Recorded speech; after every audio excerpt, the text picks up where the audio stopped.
Oke, Bapak dan Ibu sekalian, saya ingin kembali menyampaikan bahwa tema inspirasi kita pada siang hari ini adalah kampus tanpa kekerasan seksual. Saya pikir ini menjadi topik yang menarik untuk kita diskusikan pada siang hari ini. Dan nanti insya Allah kita akan menampilkan 3 orang narasumber kita yang nanti akan berbagi bersama dengan kita. Yang pertama sudah ada dan hadir bersama kita Ibu Sri Wijanti. Kita panggilnya dengan Mbak I saja. Kemudian yang kedua nanti ada Ibu Rosmini Amin. Dan yang terakhir nanti ada Ibu Lucia Palulungan. Oke, Bapak dan Ibu sekalian, kita akan segera memasuki proses pembukaan kegiatan inspirasi bakti virtual dengan tema kampus tanpa kekerasan seksual. Saya ingin mengucapkan terima kasih kepada Bapak dan Ibu, rekan-rekan sekalian yang sudah hadir pada siang hari ini. Semoga kita semua selalu dalam keadaan sehat walafiat dan tentunya selalu dalam lindungan yang Maha Kuasa. Amin. Bapak dan Ibu sekalian, sebelum saya mempersilahkan kepada Bapak Yusran Laitupa, Direktur Eksekutif Yayasan Bakti untuk membuka acara ini secara resmi, saya ingin menyampaikan dulu terima kasih atas dukungan dari program inklusi sehingga kegiatan inspirasi bakti pada siang hari ini bisa terlaksana dengan baik. Program inklusi merupakan program kerjasama antara pemerintah Australia dan pemerintah Indonesia untuk mewujudkan masyarakat Indonesia yang inklusif. Terima kasih sekali lagi kepada program inklusi atas dukungan sehingga program ini atau kegiatan ini bisa berjalan dengan baik mudah-mudahan. Amin. Bapak dan Ibu sekalian, untuk membuka secara resmi diskusi virtual kita pada hari ini, Kampus Tanpa Kekerasan Seksual, saya mempersilakan kepada Bapak Yusran Laitupa selaku Direktur Eksekutif dari Yayasan Bakti untuk memberikan sambutan sekaligus membuka acara dengan resmi. Kepada Bapak Yusran Laitupa, saya persilakan dengan hormat. Yang saya hormati Mbak Iyi, saya sebut lengkapnya supaya peserta semua tahu. Ibu Sri Wiyanti Ediono, SH LLM PhD dari UGM yang menjadi narasumber kita hari ini. Terus ada Ibu Rosmini Amin dari UIN Makassar, mudah-mudahan sebentar lagi sudah bisa masuk. Lalu ada Kak Lucy Palulungan dari program inklusi Yayasan Bakti yang menjadi narasumber kita hari ini. Terima kasih banyak untuk kesediaan Ibu bertiga menjadi narasumber kita hari ini.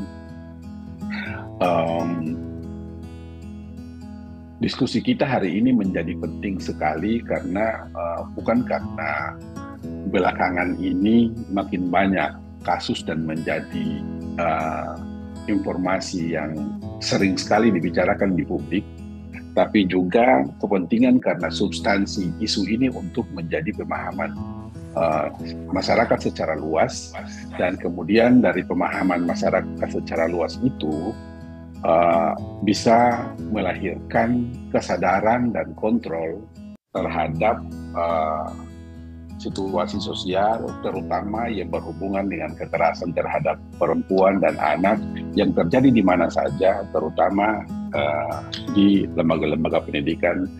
Dalam hal ini yang menjadi diskusi kita adalah di kampus. Nah, perubahan itu biasanya kalau terjadi atas desakan, biasanya sustainability-nya rendah. Kalau kita paksakan untuk berubah, biasanya rubahnya sebentar, tapi kemudian balik lagi.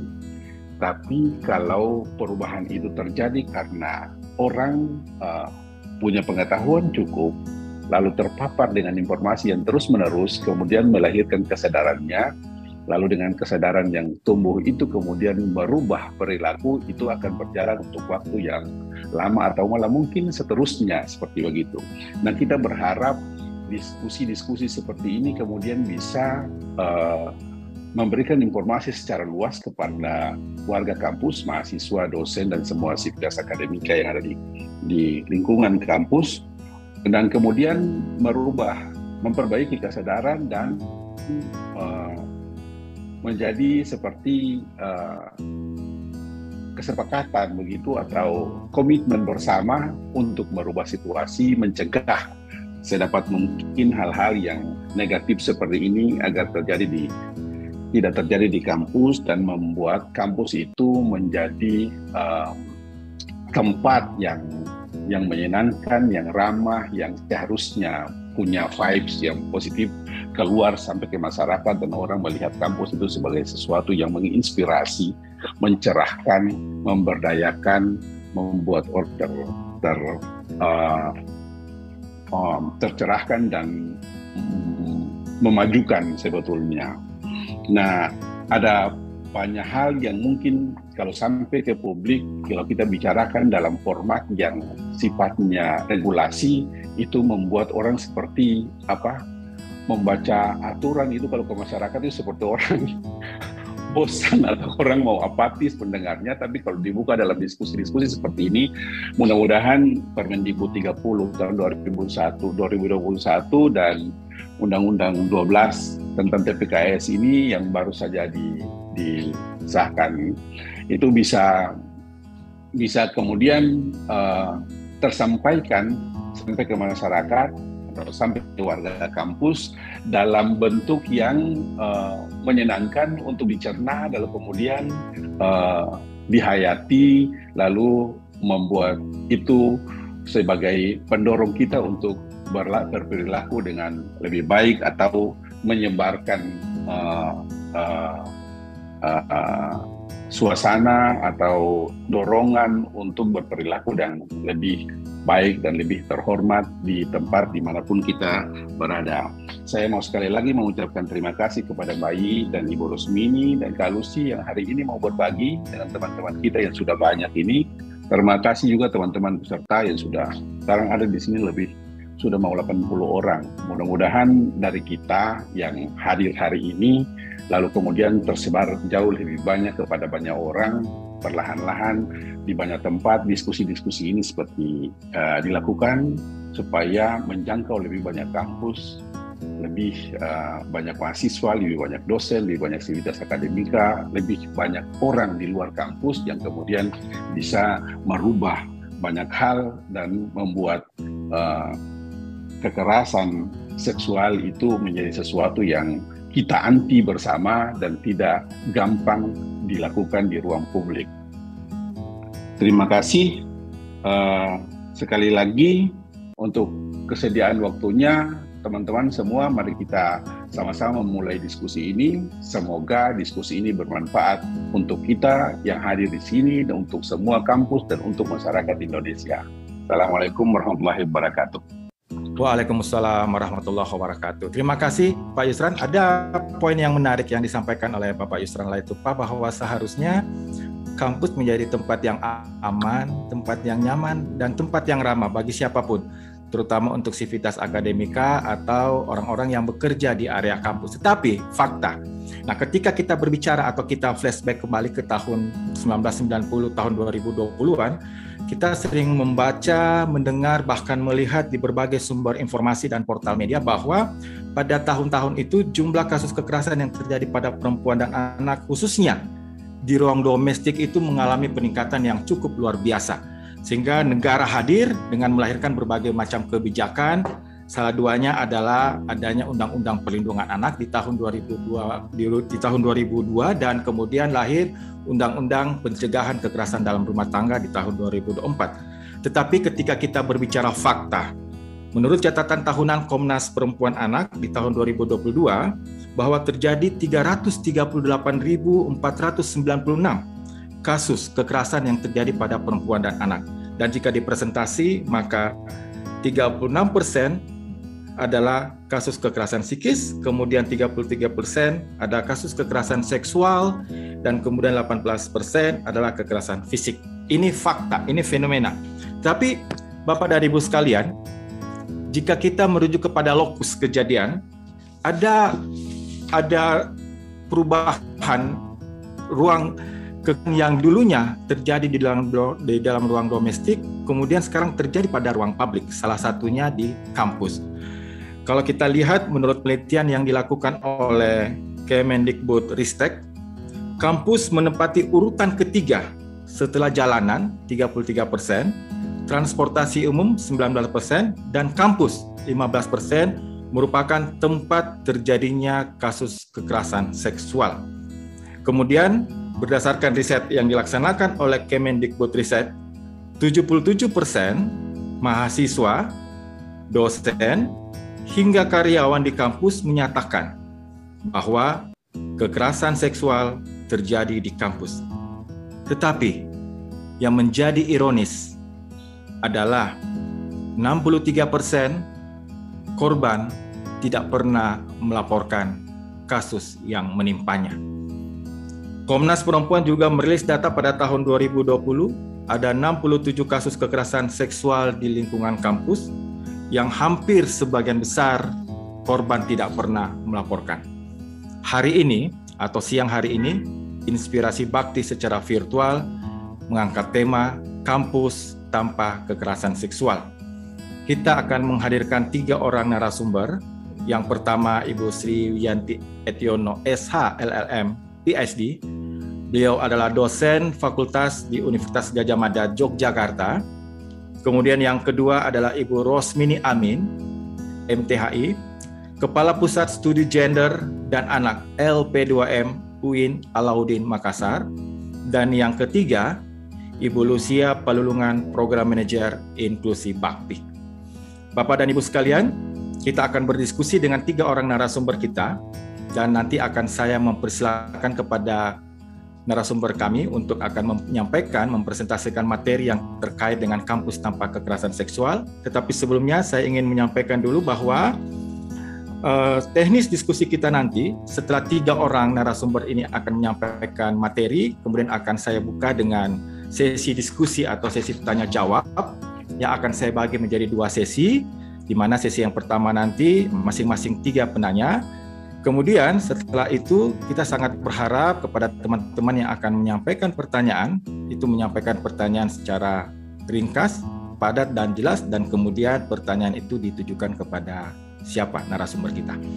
Untuk itu Bapak dan Ibu sekalian, untuk sesi yang pertama saya persilakan kepada Mbak I.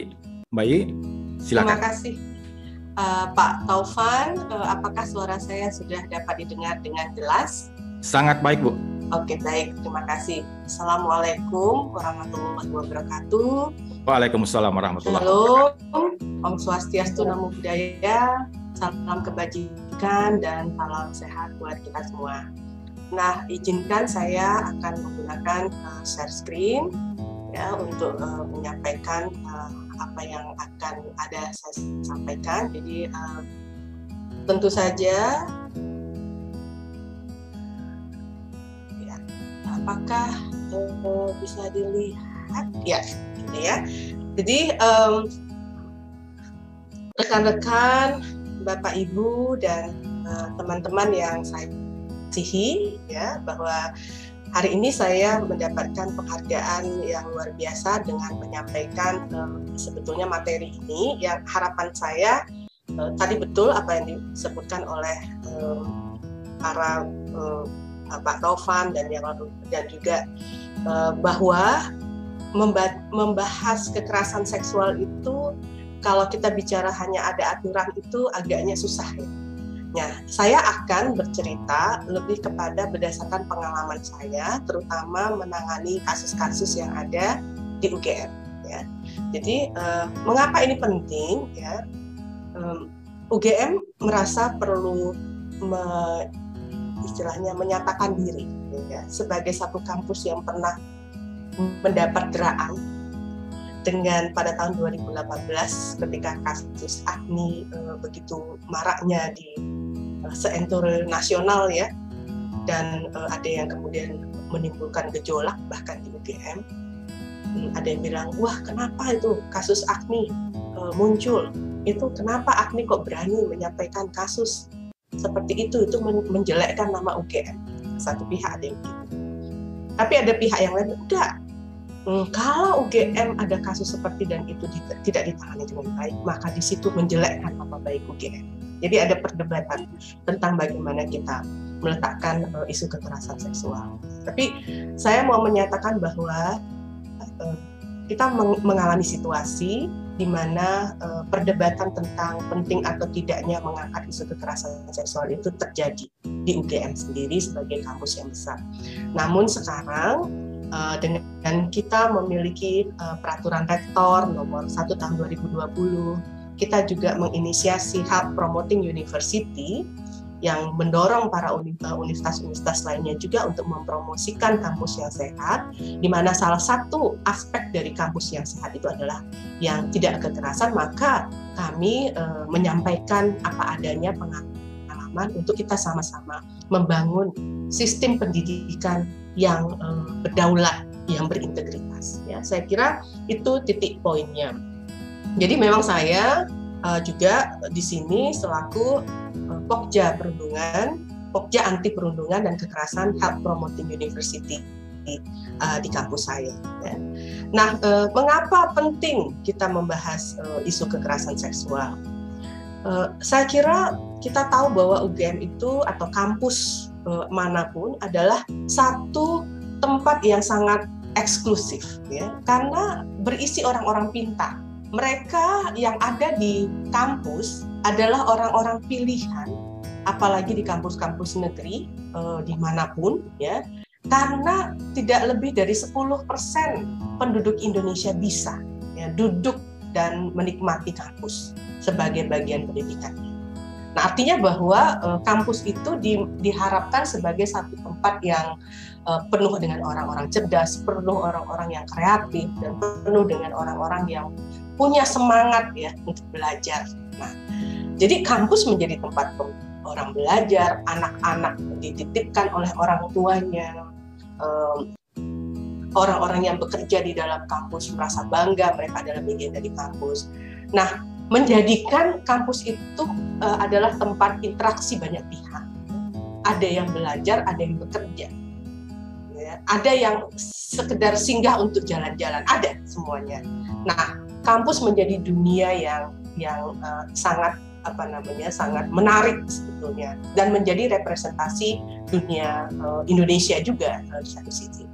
Jadi kalau kita membahas pentingnya kekerasan seksual di kampus, antara lain karena kita ingin kampus yang menjadi harapan banyak pihak itu menjadi kampus yang aman, yang nyaman, tempat yang sangat kondusif untuk semua orang belajar, kampus yang kemudian menjadi kampus yang berintegritas, bukan karena tidak adanya kekerasan di kampus itu, tapi bagaimana kalau kampus yang berintegritas adalah kampus yang bisa menangani kekerasan seksual secara baik dan memenuhi rasa keadilan.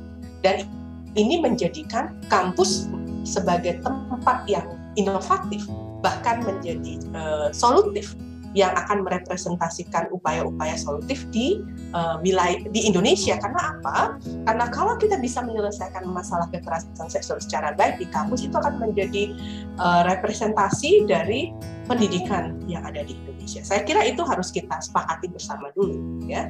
Nah, yang kedua, kita sadar tadi yang disampaikan oleh Pak Taufan. Jadi wajah kekerasan seksual di kampus itu udah nggak bisa kita hindarkan lagi. Data-data itu sudah cukup tinggi menunjukkan bahwa ada masalah di kampus.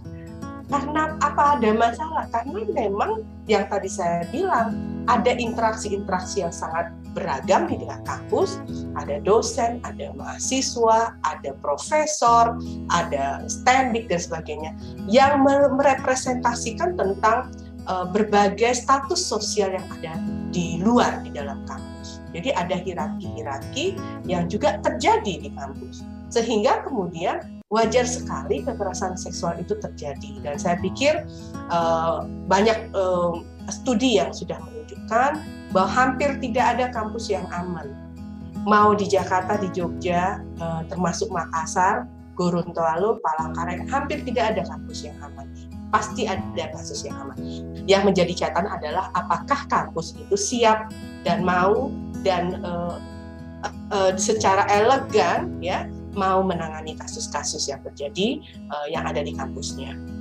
Nah, saya kira dengan adanya berbagai bentuk kekerasan seksual yang ada di kampus yang sudah terjadi, dan sekarang ini semakin lebih terbuka, sebetulnya kan menjadi pertanyaan ya. Kalau kita melihat pada peraturan perundang-undangan gitu kan, apa yang salah gitu? Karena apa? Kalau kita lihat kebijakan-kebijakan di tingkat nasional, kita sudah punya sekarang undang-undang tindak pidana kekerasan seksual. Ya. Oke, undang-undang ini baru, tapi kita sudah memiliki Undang-Undang Nomor 7 Tahun 84 tentang ratifikasi Konvensi Penghapusan Segala Bentuk Diskriminasi Terhadap Perempuan, yang undang-undang ini pasal-pasal tertentu menegaskan bahwa kekerasan terhadap perempuan, termasuk kekerasan seksual, adalah perbuatan diskriminasi terhadap perempuan yang dilarang. Ya. Itu jelas. Belum lagi nanti kita bicara tentang hukum pidana, ya, yang sudah menyatakan asusila itu tidak boleh, perkosaan, percabulan, melarikan perempuan yang tidak layak untuk dikawini. Ya. Asusila itu asusila yang tidak dikehendaki atau asusila di depan umum. Bahkan persetubuhan dengan anak di bawah umur itu sudah jelas masuk perbuatan tidak diperkenankan. Undang-undang penghapusan kekerasan dalam rumah tangga juga sudah ada, tapi konteksnya kalau di kampus saya kira KUHP itu menjadi penting. Kalaupun tidak ada tindak pidana kekerasan seksual, kita sudah ada Permendikbud Ristek 30 tahun 2001 ya. Dan saya kira ini prosesnya panjang, advokasi adanya kebijakan di tingkat nasional ini yang harapannya adalah menjadi kerangka untuk zero tolerance terhadap sexual violence di kampus. Ada juga yang namanya surat keputusan Direktur Jenderal Pendidikan Islam, Dirjen Pendis Kementerian Agama, yang berlaku bagi kampus-kampus perguruan tinggi keagamaan Islam di bawah Kemenang. Itu sudah lebih jelas lagi, ya. Bahkan sebelum Permendikbud Dikti pada tahun 2019 sudah ada, akan mensyaratkan, termasuk mensyaratkan pihak-pihak yang harus menangani dan bagaimana menangani. Nah, kampus sebagai tempat kerja pun sudah harusnya mengacu kepada Surat Edaran Menteri Tenaga Kerja dan Transmigrasi tentang upaya untuk pencegahan dan penanganan pelecehan seksual di tempat kerja. Jadi, dan pertanyaan kita begini, kalau aturannya sudah ada, sudah jelas, tapi kok begitu banyak tetap masalah? Nah, ini menjadi satu pertanyaan.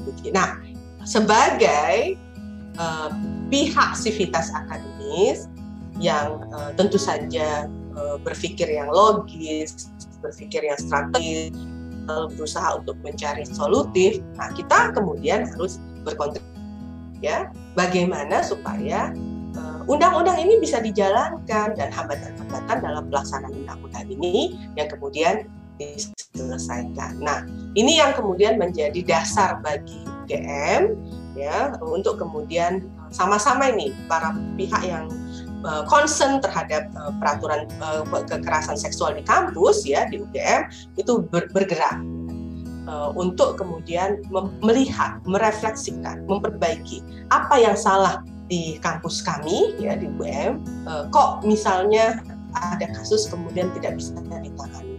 Ini menarik, teman-teman, karena apa yang terjadi di situasi di nasional ternyata terjadi di UGM. Jadi gini, UGM itu AKNI kan terjadi pada tahun 2017-2018 ya, rame ya. Tapi kalau kita lihat peraturan perundang-undangan yang ada di UGM ceritanya, gitu ya, kita sebetulnya sudah punya keputusan rektor tentang kode etik dosen, termasuk tata perilaku mahasiswa UGM. Nah, memang tekanannya pada saat itu adalah tidak boleh melakukan asusila. Ya. Nah, baru kemudian ada perubahan pada tahun 2016 tentang pedoman pencegahan pelecehan di lingkungan UGM, tapi konteksnya adalah pelecehan seksual. Kasus AKNI itu terjadi 2018. Kita sudah miliki peraturan 2016. Apa yang terjadi kan gitu? Ternyata, teman-teman, walaupun sudah ada kebijakan itu tidak serta-merta terimplementasikan kalau memang tidak tersosialisasi dengan baik. Nah, yang terjadi adalah ketika ada kasus, walaupun ada kebijakannya, pada gamang, tidak tahu bagaimana menanganinya. Penanganannya berbeda dengan apa yang sudah ada di dalam pedoman pencegahan pelecehan di lingkungan UGM. Nah, itulah yang kami menjadi merefleksikan. Ya, kalau gitu ada yang salah di dalam kebijakan kita, tidak implementatif. Ya, nah akhirnya UGM berbenah diri, menata diri, dan kemudian dan banyak desakan yang terjadi di dalam UGM sendiri, baik oleh para dosen dan mahasiswa ya, dan itu difasilitasi oleh tingkat rektorat yang pada akhirnya peraturan rektor keluar nomor 1 tahun 2020 tentang pencegahan dan penanganan kekerasan. Nah, kita sekarang berpikir nggak bisa lagi nih seperti tahun 2016. Kebijakannya didiam-diamkan. Ya. Nah, akhirnya bersamaan dengan adanya peraturan rektor 2020, ya kita berbenah. Peraturan ini harus diketahui oleh berbagai pihak, ya, dan akhirnya pasca adanya peraturan rektor, ada pertemuan dengan para dekan, pertemuan dengan para pimpinan di fakultas, para teknik, organisasi-organisasi kemahasiswaan, pusat-pusat studi ya. Nah, sekarang ini 2 tahun ini ya, hampir tiap bulan kita pasti ada sosialisasi tentang kekerasan seksual. Apakah di prodi, apakah di fakultas. Besok di program Pasca Sarjana S3 saya akan sosialisasi. Minggu lalu di FKKMK ya, sebulan yang lalu di bulan depan geografi. Jadi bahwa tidak cukup kita punya kebijakan, tapi kebijakan itu harus disosialisasikan. Dan akhirnya kita sekarang ada dampak dari kebijakan itu, ada unit layanan terpadu, kemudian kita juga ada Health Promoting University yang khususnya untuk pencegahan, dan kita mencoba untuk memasukkan isu kekerasan seksual itu di banyak tempat, mulai PSW, Pusat Studi Pancasila, Pusat Studi Perdamaian dan Keamanan, ya, di etik, ya, dan bahkan dan yang menarik adalah ternyata bersamaan dengan peraturan rektor ada, itu fakultas-fakultas bergerak sendiri-sendiri. Jadi sebelum ada peraturan rektor disahkan, sudah mulai bergerak, dan ketika ada peraturan rektor malah makin bergerak untuk membuat apa yang disebut dengan unit-unit konseling di fakultas-fakultas untuk penanganan, salah satunya adalah penanganan kekerasan seksual. Nah, jadi itu saya mau ceritakan, jadi bahwa ada masa terpuruk, nggak ada masalah, tapi masa terpuruk itu harus kita hadapi dan kita harus bangkit. Nah, kemudian apa yang kami anggap sebagai kekerasan seksual? Nah, ini mungkin yang perlu ya, karena banyak pihak, masa itu aja diatur sih, masa kampus ngurusin hal tersebut sih gitu ya. Ada kasus pelecehan seksual yang sampai misalnya komite etiknya ada 2 profesor gitu. Kami pikir bahwa kekerasan seksual harus dianggap serius. Bentuknya apapun harus serius kita tangani. Nah, jadi apa bentuknya? Jadi memang peraturan rektor nomor 1 tahun 2020 itu dekat sekali dengan peraturan menteri ya. Jadi memang peraturan menteri kan sesudah peraturan rektor ya. Peraturan menteri itu sedikit banyak sebetulnya mengambil kerangka yang ada di UGM, sehingga definisinya sebetulnya tidak jauh berbeda, tapi bahwa apa yang dimaksud dengan kekerasan seksual adalah perbuatan yang merendahkan, menghina, melecehkan, menyerang tubuh atau fungsi reproduksi seseorang. Jadi menyerang apakah seksualitas perempuan ataupun reproduksi perempuan. Dan memang kami menegaskan kekerasan seksual itu biasanya sangat terjadi ketika ada ketimpangan relasi kuasa. Nah, relasi kuasa itu tidak semata-mata relasi gender, ya, tapi ada relasi lainnya. Karena kalau di kampus itu ada dosen senior kepada dosen junior, ada pimpinan dengan bawahan, ada mahasiswa senior dengan mahasiswi junior, mahasiswi junior, tendik dengan tendik junior. Jadi sangat layernya itu sangat banyak. Jadi tidak bisa hanya kita lihat bahwa itu hanya laki-laki terhadap perempuan. Dan kemudian yang kita kategorikan sebagai kekerasan, salah satu indikator yang penting juga adalah dampak. Apakah perbuatan itu memberi dampak kepada orang? Kalau dia tidak berdampak, kita pikir bahwa enggak, saya nggak menganggap itu kekerasan. That is fine. Orang ini tidak menganggap, berarti dia tidak melihat ya sebagai korban karena dia memang tidak melihat itu. itu kekerasan. Tapi ada orang yang menganggap itu kekerasan karena itu menimpa pada dirinya, dan ini kita jadikan sebagai salah satu dasar bahwa ada dampak yang terasa kepada korban sehingga kita bisa memproses kasus tersebut. Nah, jadi ini cakupannya ya, kalau di Permendikbud-Dikti itu ada verbal, non-fisik, fisik, termasuk ada apa yang disebut dengan cakupan kekerasan karena teknologi informasi dan komunikasi. Nah, kalau di UGM kami tidak menyebutkan adanya teknologi informasi dan komunikasi, tapi kasus-kasus apapun itu kita anggap sebagai media, tapi biasanya tekanannya pada 4 aspek ini dan tidak terbatas pada 4 aspek ini. Nah, saya pikir kalau di Peraturan Menteri ya nomor 30 2021 ini memang sangat detail pengaturannya, elemennya jelas ya, satu bentuk dengan bentuk lain itu secara jelas dibedakan ya, dan disampaikan. Misalnya menyampaikan ujaran yang mendiskriminasi atau melecehkan tampilan fisik, kondisi tubuh atau identitas gender korban, itu saja sudah dianggap kekerasan. Sampai pada mengunggah foto tubuh atau informasi pribadi ataupun yang bernuansa seksual tanpa persetujuan korban. Jadi memang di Peraturan Menteri ini ada beberapa bentuk yang menekankan sungguh tentang tanpa persetujuan korban. Saya kira ini memang dasar ya, tanpa persetujuan korban itu menjadi salah satu indikator dasar adanya kekerasan seksual yang kemudian kita harus bedakan dengan asusila. Ya. Nah, saya kira ini nanti akan saya jelaskan sendiri sebagai salah satu tantangan. Nah, ada banyak bentuknya sampai pada yang sifatnya fisik tadi, penyerangan, sampai pada cara-cara yang kemudian tanda kutip ya mengeksploitasi korban karena relasi-relasi itu ada semua. Jadi saya pikir saya tidak usah jelaskan satu persatu, tapi kita pikir bahwa kerangka itu sudah ada dan itu sifatnya sudah Peraturan Menteri yang artinya itu berlaku di kampus-kampus ya. Jadi ingat bahwa kita adalah negara hukum. Kalau negara hukum itu apapun yang kita lakukan harus bersandar pada hukum dan kebijakan, dan di dalam satu adagium yang sangat jelas di Indonesia ini bahwa setiap orang ketika hukum itu sudah diterbitkan ya, maka itu mengikat semua orang ya, itu menjadi penting dan setiap orang dianggap tahu hukum. Artinya bahwa kita harus tahu bahwa ada hal-hal yang memang dinyatakan tidak boleh dilakukan. Nah, yang menarik lagi ya, kalau Peraturan Menteri ataupun Peraturan Rektor nomor 1 tahun 2020 untuk UGM itu adalah hukum yang bersifat administratif, yang penyelesaiannya adalah penanganan secara internal, gitu ya.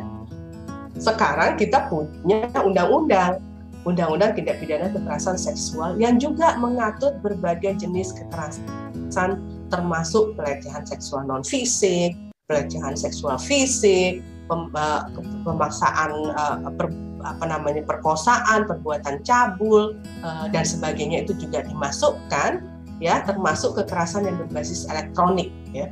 Nah, itu dinyatakan. Nah, Undang-Undang Tindak Pidana Kekerasan Seksual dia tidak bersifat administratif, dia bersifat menjadi ranahnya publik. Ya. Nah, ini juga menjadi satu isu yang penting untuk kita lihat. Mungkin misalnya ya kayak di UGM misalnya ya. Nah, UGM itu kan dengan adanya peraturan rektor kita melakukan penanganan melalui apa yang disebut dengan sistem penanganan terpadu ya. Nah, sistem penanganan terpadu itu ada pelayanan terhadap korban, terus ada proses penanganan terhadap pelaku. Tapi proses penanganan ini adalah berlaku bersifat internal. Dia mengikat secara internal. Di satu sisi dia sebagai pelanggaran etik dan bisa kemudian pelanggaran disiplin. Ya. Nah, kita pada umumnya lebih fokus pada penyelesaian di tingkat internal. Nah, dengan adanya Undang-Undang Tindak Pidana Kekerasan Seksual, nah ini menjadi tantangan bahwa penanganannya tadi tidak lagi semata-mata di tingkat internal, tapi juga bisa di tingkat publik. Ya, nah selama ini, jadi UGM sudah menangani sekitar 25 kasus kekerasan seksual yang ada di kampus kita, ya, yang 2 terkait dengan dosen yang posisinya cukup lumayan dan termasuk tokoh di Indonesia, tokoh anti korupsi ya bahkan. Kemudian ada tendik yang sudah kita proses, tapi memang sebagian besar kasus kekerasan yang kita tangani adalah kasus kekerasan antara mahasiswa dengan mahasiswa. Jadi sebagian besar, jadi 21 kasus itu meliputi Mas. Nah ini menjadi pertanyaan juga, karena kalau peraturan menteri itu kan tekanannya itu lebih banyak kalau dia misalnya kepada dosen.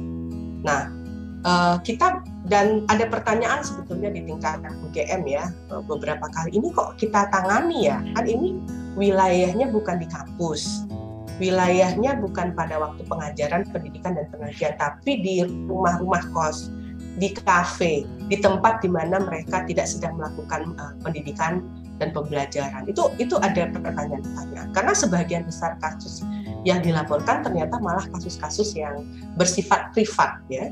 Nah, tapi kami berpikir begini, kita tangani karena kitalah orang tuanya. Kampus itu adalah orang tua di anak-anak. Jadi kalau mereka ada masalah, mereka lapor ke kita, ya kita harus tangani. Ya, jadi sudah tidak lagi harus kita bedakan ini pendidikan, pembelajaran atau pengabdian masyarakat. Karena dia datang ke Jogja, sebagian besar adalah dari orang luar Jogja, ya, datang ke Jogja adalah tujuan untuk kuliah. Apalagi jika pelakunya atau yang dilaporkan adalah sesama mahasiswa, apa bisa fakultas atau bahkan di luar fakultas, bahkan ada yang dengan universitas lain ya. Nah ini yang kami pikir bahwa kita buka ruang itu, jadi kita tidak semata-mata untuk penanganan kasus di Tridharma, tapi apapun yang dialami oleh korban kekerasan seksual, kalau mereka adalah masyarakat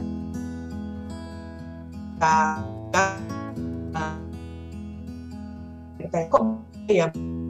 Nah, saya bilang banyaknya kasus yang dilaporkan itu menunjukkan bahwa mahasiswa kita sudah semakin sadar bahwa ini adalah perbuatan kekerasan seksual. Itu yang pertama. Yang kedua adalah mahasiswa kita sudah semakin merasa percaya kepada UGM bahwa UGM akan mampu menyelesaikan kasus yang mereka bawakan. Itulah menjadi harapan kami bahwa kalau kita banyak kasus yang ditangani, itu tidak berarti nilainya jelek, tapi itu menunjukkan upaya-upaya promosi, upaya-upaya untuk membenahkan pelayanan kasus itu menjadi lebih baik. Walaupun harapannya nanti kita penanganannya semakin berkurang ya, kalau misalnya promosinya akan menjadi lebih baik. Nah, itu rekan-rekan. Nah, saya mau menyampaikan saja bahwa dengan adanya peraturan rektor nomor 1 tahun 2020 dan sekarang dengan adanya Permendikbud 30 2021,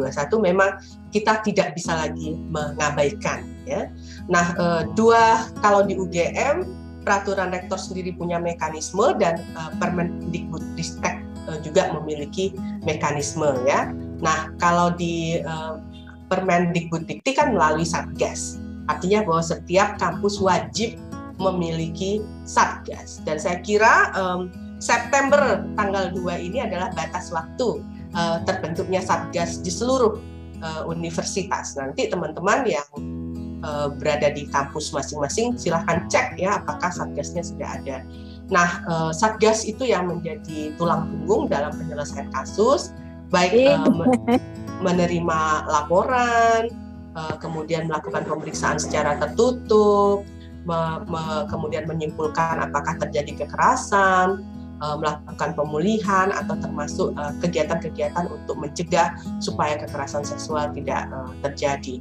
Nah, ini kalau di Permendikbud Dikti. Dan UGM awalnya adalah bukan Satgas, kami bentuknya adalah unit layanan terpadu ya.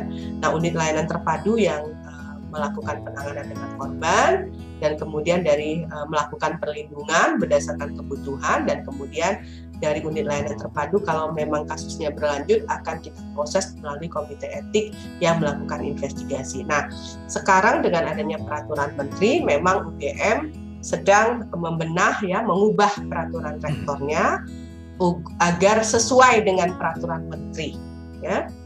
Nah, ini unit layanan terpadu, jadi walaupun nanti akan berdasarkan Satgas, kami tetap akan mempertahankan unit layanan terpadu di bawah Satgas, yang memang ULT itu melakukan pelayanan korban, dan kemudian dari situ melakukan upaya untuk mengarahkan adanya penindakan pelaku.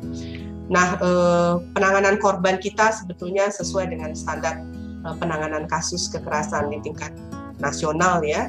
Kalau saya lihat mulai ada penanganan awalnya, ada lanjutannya, dan kemudian pemulihannya. Jadi awal itu dalam waktu 3x24 jam atau bahkan lebih cepat lagi itu biasanya kita lakukan ya, mulai ada penanganan medisnya, konselingnya, perlindungan keamanannya, sampai pada kebutuhan-kebutuhan lain.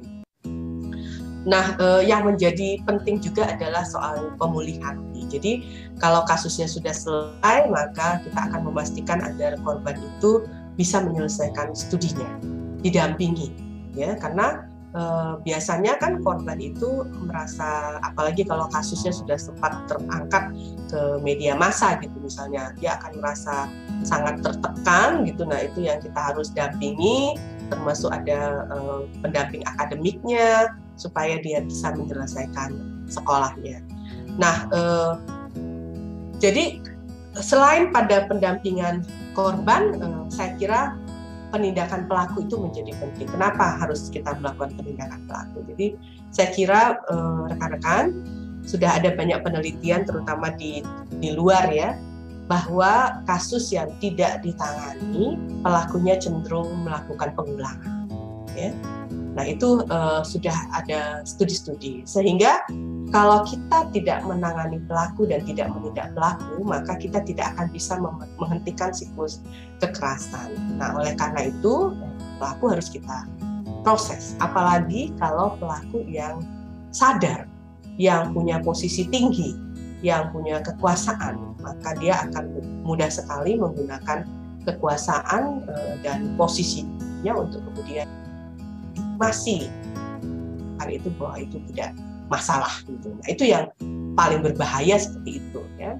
Nah, jadi kami memang melakukan penerimaan laporan, dan dari situ nanti akan ada penunjukan komite etik. Nah, komite etiknya kita tergantung. Ada kalau dia fakultasnya yang sama dengan antara korban dan pelaku, maka komite etiknya adalah di tingkat fakultas. Tapi kalau pelaku dan korbannya dari fakultas yang berbeda, maka itu komite etiknya adalah di tingkat rektor, beda untuk komite etiknya di fakultas. Tapi kalau udah teknik, maka komite etiknya kita arahkan di tingkat universitas supaya tidak ada bias. Kalau di fakultas nanti fakultasnya bisa jadi saling melindungi ya. Nah, itu yang kita pastikan. Dan persidangan etik sangat serius kan. Itu saya sudah ada sekitar 10 atau 11 kasus. Pemeriksaannya sangat teliti. Para profesor yang sebagai anggota komite etik pun hadir ya, jadi lengkap selalu. Pemeriksaan bisa sampai malam, dan misalnya dalam minggu ini itu saya itu ada 2 kali pemeriksaan ya untuk kasus yang berbeda. Itu menunjukkan bahwa sangat serius penyelesaiannya, dan kita mencoba menyelesaikannya sampai batas waktu yang sudah ditentukan, yaitu 60 hari. Nah, terakhir mungkin ya, saya mau sharing ya, dari peraturan rektor itu dan peraturan menteri itu sebetulnya apa refleksinya ya. Nah, ternyata begini teman-teman, awal membuat peraturan rektor kami berpikir bahwa penanganan kasus itu harus terpusat di unit layanan terpadu ya. Tapi ternyata prakteknya kasus itu masuknya tidak langsung ke unit layanan terpadu. Kasusnya malah masuk melalui fakultas-fakultas, sekolah, bahkan organisasi mahasiswa. Nah, ini berkesesuaian pula dengan survei yang baru kami selesaikan, yang kami lakukan survei di seluruh fakultas di UGM, bahwa ternyata bagi korban itu mereka lebih nyaman tidak langsung ke ULT, tapi berbicara kepada dosen, karena dosen dianggap baik atau temannya. Ya, nah ini menarik, sehingga kemudian kami berpikir dengan perubahan yang akan datang ini, selama ini fakultas dan sekolah itu nggak kita jadikan sebagai first aid response. Nah, sekarang ini akan kami jadikan first aid response dan sudah kita latih ya perwakilan dari fakultas-fakultas untuk kalau menangani kasus itu bagaimana penanganannya supaya baik dan benar dan tidak salah. Ya, jadi bukan hanya di ULT sekarang, tapi kita geser penanganan pertama adalah di fakultas dan universitas. Nah, ini baru kami temukan dengan seiringnya kasus berjalan dan juga dengan adanya survei. Nah, dengan demikian juga ternyata kami juga menemukan korban itu kadang-kadang tidak mau ke ULT dan juga tidak mau ditangani di ULT walaupun sudah dilaporkan ke ULT oleh fakultas. Dia tetap merasa lebih nyaman ketika misalnya ditangani di tingkat fakultas. Nah, oleh karena itu memang sekarang kita di beberapa fakultas bahkan sudah membuat unit konselingnya ya, untuk kemudian korban bisa memilih. Dia merasa lebih nyaman ditangani di ULT atau dia merasa lebih nyaman ditangani di fakultas. Bahkan beberapa kasus kami, walaupun kita ada fakultas psikologi dan kita sudah ada unit layanan psikolog, tapi korban bisa memilih apakah malah mendapatkan layanan psikolog di UGM atau di luar UGM yang kami biayai. Dan ini sebetulnya memberikan ruang kepada korban yang mana dia nyaman ya. Nah, itu menarik karena sebelumnya kami tidak membuat aturan tersebut, tapi kita harus reflektif ya, sesuai dengan kebutuhan korban. Nah, itu yang pengalaman menarik kami bahwa kita harus lebih fleksibel dan juga membuka ruang yang lebih baik ya dalam penanganan. Nah, yang kedua, yang selanjutnya soal kasus kalau ini sudah ke media massa. Nah, ini kasus yang ternyata tidak mudah menanganinya. Jadi kecenderungan media massa itu kan dia tidak menyelesaikan masalah. Dia mengangkat masalah, tapi dia tidak menyelesaikan masalah.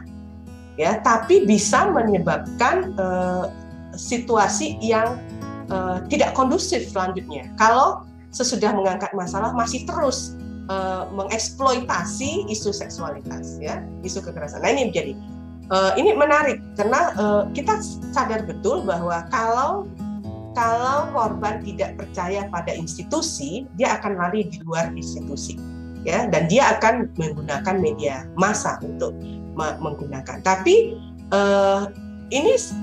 di sisi lain kita juga sadar bahwa ada trial by press ya, karena kami juga menemukan ada kasus-kasus yang diangkat di media massa, tapi ketika kita periksa secara teliti ada beda faktanya.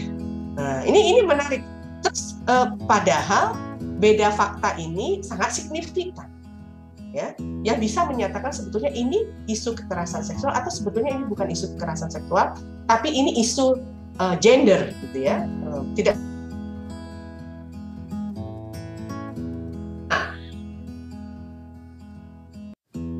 Kesulitan yang akan menjadi lebih berlipat terjadi ketika kasus sudah masuk ke media massa, ya.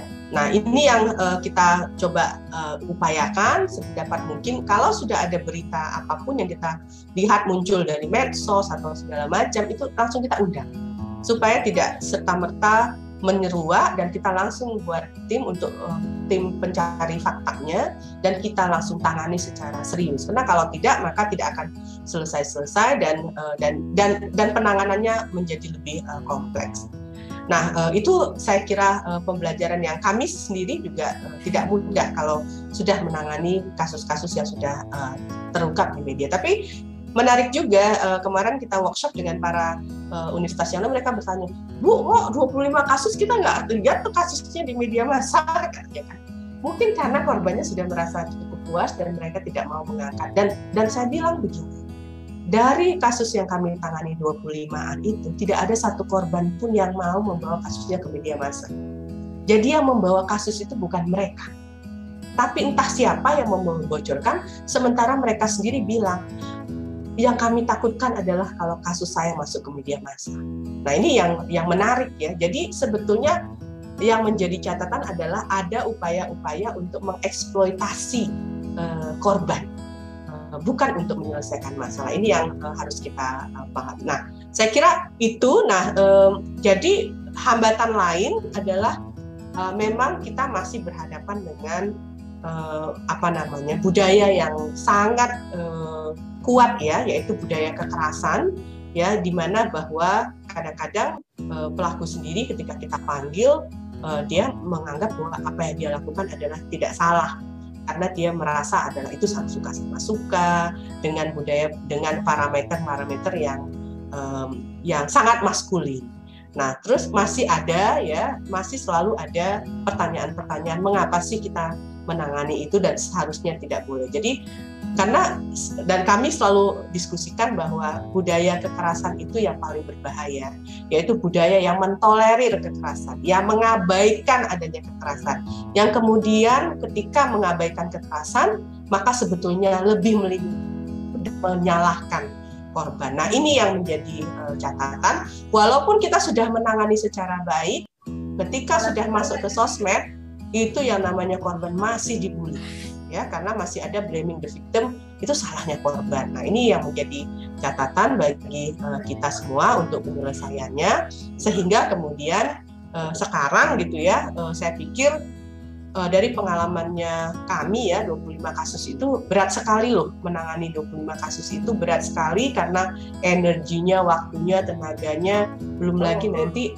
kita mendatangkan ahli-ahli misalnya sampai forensik ketika korban dan pelaku tuh sama-sama dengan ungkapannya, yang satu menyatakan iya, menyatakan tidak, nggak ada bukti yang lain, terpaksa kita harus mengundang ahli forensik untuk memeriksa kedua-duanya gitu ya, dan itu cukup punya dana ya, dananya tidak mudah, apalagi misalnya kita harus mendatangi korban yang ternyata wilayahnya bukan di Jogja. Nah, itu biaya.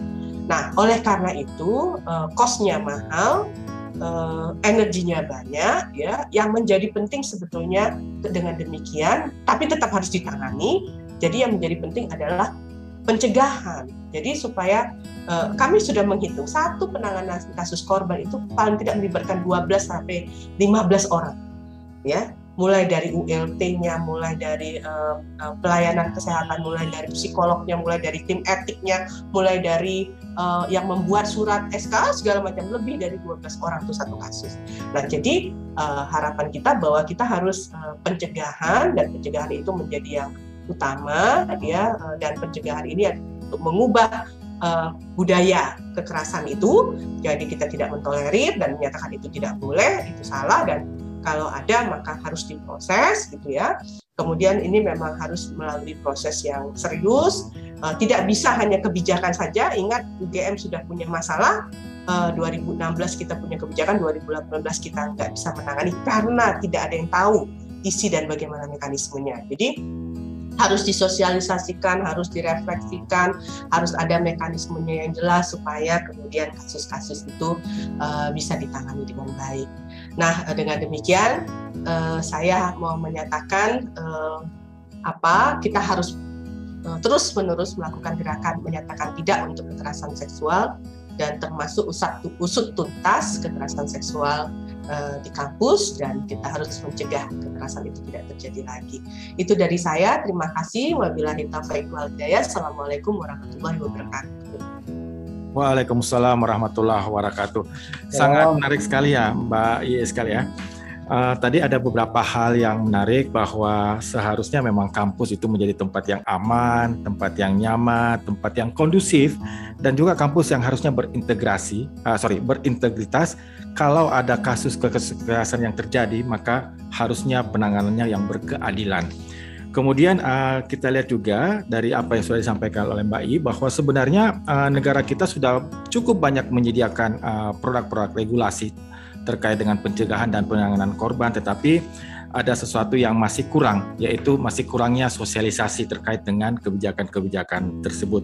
Dan kemudian ada satu mandatori yang seharusnya dipenuhi oleh kampus terkait dengan Permendikbud-Dikti, yaitu harus ada unit atau satgas layanan di setiap kampus yang dibentuk, yang kemudian itu melakukan beberapa peran. Yang pertama itu adalah bisa melakukan penerimaan pengaduan korban, kemudian ada upaya pencegahan, kemudian ada upaya pemeriksaan, dan yang paling penting adalah upaya pemulihan kondisi psikologis korban. Itu ada beberapa hal yang saya sempat catat dari apa yang sudah disampaikan oleh Mbak I, dan Bapak dan Ibu sekalian, saya akan mempersilakan untuk narasumber kita yang kedua, Ibu Dr. Rosmini Amin, untuk bisa menyampaikan materi. Kepada Ibu Dr. Rosmini, saya persilakan dengan hormat. Baik, terima kasih Pak Muhammad Taufan. Sebelumnya saya bertanya, apa suara saya kedengaran dengan jelas, Bapak Ibu? Terdengar dengan baik, Mbak. Benar, baik. Iya, silakan Bu Rosmini. Baik, terima kasih. Assalamualaikum warahmatullahi wabarakatuh. Selamat siang dan salam sejahtera dan salam sehat untuk kita semua. Ya, baik Bapak Ibu. Tadi Mbak I sudah banyak sekali bercerita tentang bagaimana kemudian PPKS ini, pencegahan dan penanganan kekerasan seksual di lingkup kampus, itu sudah cukup ya. Saya kira saya tidak perlu terlalu banyak mengulang kembali apa yang dijelaskan Mbak I, karena hampir sama itu apa yang ingin disampaikan. Saya ingin mungkin sedikit bercerita tentang implementasi regulasi di dalam kampus kami yang basisnya adalah Kementerian Agama Islam ya. Nah, kalau tadi di UGM dan mungkin di perguruan tinggi umum itu inspirasinya dan dasarnya adalah Permendikbud. Meskipun kemudian tadi dipaparkan oleh Mbak Ii itu di UGM itu kan aturan rektornya sudah mendahului Permendikbud ya Mbak Ii ya. Kalau kami juga mendahului Permendikbud karena seperti yang sudah saya sampaikan tadi, itu kami dasarnya adalah SE Dirjen itu. Gitu. Dari 58 PTKI itu sudah hampir 20-an kalau tidak salah PTKI yang sudah memiliki internal dalam bentuk keputusan rektor terkait dengan PPKS itu. Sebelumnya Bapak Ibu, teman-teman sekalian, saya ingin share screen. Apakah saya sudah diizinkan share screen? Silakan Bu, bisa Bu Rosmini. Baik Pak. Apa sudah kelihatan Bapak Ibu? Share screen, Rosmini. Hello. Ya. Okay. Sudah Bu.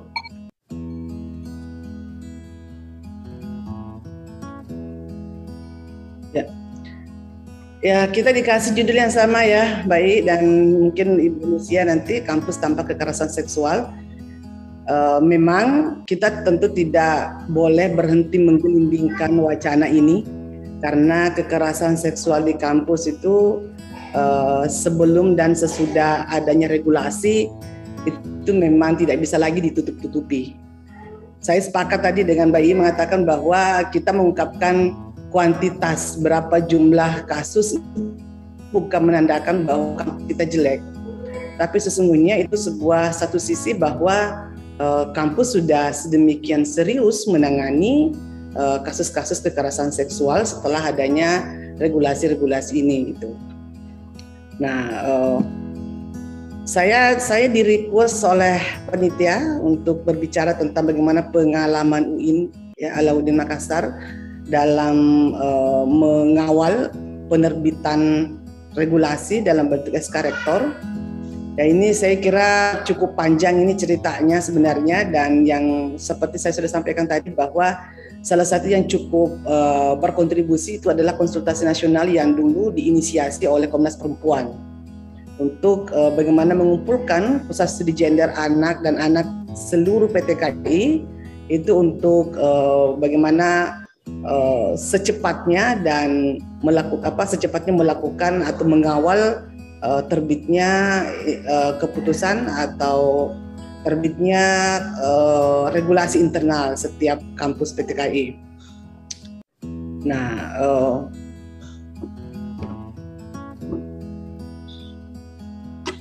mengapa peraturan rektor ini penting? Ya. Saya kira kita sudah sangat sepakat bahwa berbicara tentang kekerasan seksual itu kita berbicara tentang pelanggaran hak asasi manusia. Sehingga di tengah-tengah kampus itu masih banyak kemudian yang melihat bahwa kekerasan seksual itu adalah sifatnya personal dan tidak perlu ditangani secara institusional. Itu adalah sebuah anggapan yang sangat keliru karena masalah ini adalah masalah hak asasi manusia. Jadi menganggap ini persoalan dan kemudian diselesaikan secara diam-diam atau mungkin tidak terselesaikan, itu berarti kita membiarkan pelanggaran hak asasi manusia di dalam dunia kampus. Kemudian bahwa kenapa kemudian perlu ada regulasi turunan dari undang-undang ini. Jadi saya berharap bahwa seluruh kampus di Indonesia ini, baik itu PTKI maupun yang dibawa ke Mendikbudristek, itu seharusnya memiliki peraturan internal terkait dengan PPKS ini, secara paling tidak itu sebagai aturan turunan dan bisa mengoperasionalkan apa yang ada di dalam Permendikbudristek ini. Kita semestinya para akademisi, baik itu para akademisi, para sivitas akademik ya, itu mestinya sudah bersinergi dalam mewujudkan kampus kita sebagai kampus yang zero tolerance terhadap kekerasan seksual, menjamin kampus kita sebagai kampus yang aman dan nyaman terhadap kekerasan seksual. Kemudian secara filosofis juga bahwa karena PTKI ini merupakan kampus yang basisnya agama, maka tentu kaidah-kaidah agama juga menjadi bagian integral dalam menjelaskan betapa pentingnya regulasi internal itu, ya, bahwa di dalam mewujudkan kampus zero tolerance terhadap kekerasan, terutama kekerasan seksual, itu sebenarnya sebuah langkah untuk mewujudkan kemaslahatan dan mencegah kerusakan dalam perguruan tinggi kita. Ya, jadi kekerasan seksual dari sudut pun, masuk dari sudut kajian keagamaan juga tidak ada tempatnya kekerasan seksual itu.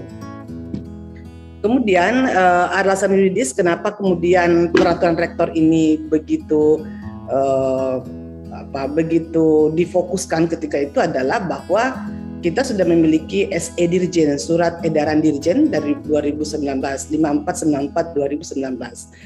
Nah, karena SE Dirjen ini tentu karena dia adalah sifatnya nasional dan tentu kita membutuhkan aturan internal, aturan lokal kampus kita untuk supaya SE Dirjen itu bisa lebih operasional untuk diterapkan di dalam kampus.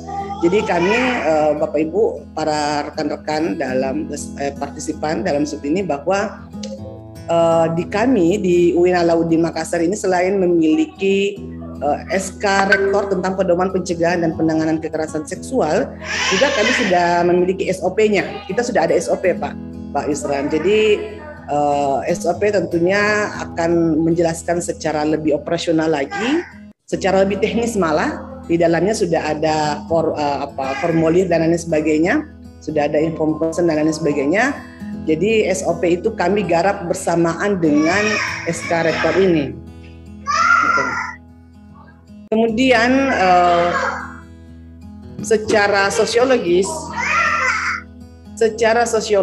bahwa masalah kekerasan seksual di dalam kampus itu sering diposisikan dengan masalah pelanggaran etik biasa gitu.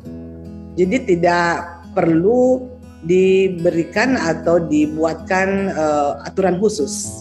Nah, sehingga perguruan tinggi yang mungkin sudah memiliki institusi atau lembaga etik itu sudah menganggap bahwa itu sudah cukup untuk memproses kekerasan seksual. Padahal sebenarnya dengan itu, jika kemudian kamu tidak memiliki aturan tersendiri tentang pencegahan dan penanganan ini, maka melakukan penanganan berbasis perlindungan korban itu sangat susah. Karena itu tidak ada mekanisme khusus, tidak ada aturan khusus, dan kemudian kekerasan seksual diposisikan sama dengan pelanggaran etik lainnya, padahal itu semestinya tidak mestinya seperti itu. Kemudian selama ini juga yang terjadi sebelum turunnya undang ini, sebelum adanya regulasi terkait dengan PPKS ini, sanksi itu adalah sanksi yang terus terang aja, sanksi yang belum berperspektif korban. Ya, banyak hal yang bisa dilihat sebagai indikatornya, ya, bahwa dalam persidangan, dalam pelaporan, bahkan dalam keputusan rekomendasi itu belum berperspektif korban. Nah, itulah kemudian signifikannya perlu ada peraturan tersendiri bagi setiap kampus untuk menerbitkan aturan terkait dengan pencegahan dan penanganan kekerasan seksual ini. Kemudian juga bagaimana pentingnya aturan ini diterbitkan, karena pengalaman kita adalah banyak sivitas akademik baik mahasiswa maupun dosen ataupun tendik itu juga belum bisa mengidentifikasi secara tepat mana perilaku pelecehan seksual. Kadang-kadang perilaku yang sesungguhnya sudah masuk pada kategori pelecehan seksual, tapi karena tidak ada aturan yang mengatur itu, sehingga kemudian ya perilaku itu dianggap biasa saja gitu. Dan karena dianggap biasa saja, kemudian banyak korban, dan dengan banyaknya korban itu, maka perilaku-perilaku yang sebenarnya itu perilaku pelecehan itu dianggap dilakukan secara masif dan masih dianggap biasa saja gitu. Sehingga perlu memang ada aturan operasional, ya, regulasi yang lebih operasional yang bisa mengatur ini selain Permendikbudristek ini. Kemudian Bapak Ibu sekalian, bahwa tujuan regulasi PPKS, ya, pencegahan dan penanganan kekerasan seksual di kampus itu, ya, saya kira kita pahami mengatasi kasus kekerasan seksual di perguruan tinggi. Banyak kasus yang tidak tertangani, ya, karena tidak ada regulasinya, ya, tidak ada regulasinya. Meskipun kemudian Permendikbud sudah ada, tapi kan kemudian itu membutuhkan regulasi yang lebih operasional, ya, regulasi yang lebih teknis, karena tentu masing-masing perguruan tinggi memiliki kekhasan tersendiri. Kemudian yang kedua, untuk apa PPKS di kampus ini adalah untuk menjamin hak warga negara Indonesia mendapatkan pelayanan pendidikan yang aman dan nyaman.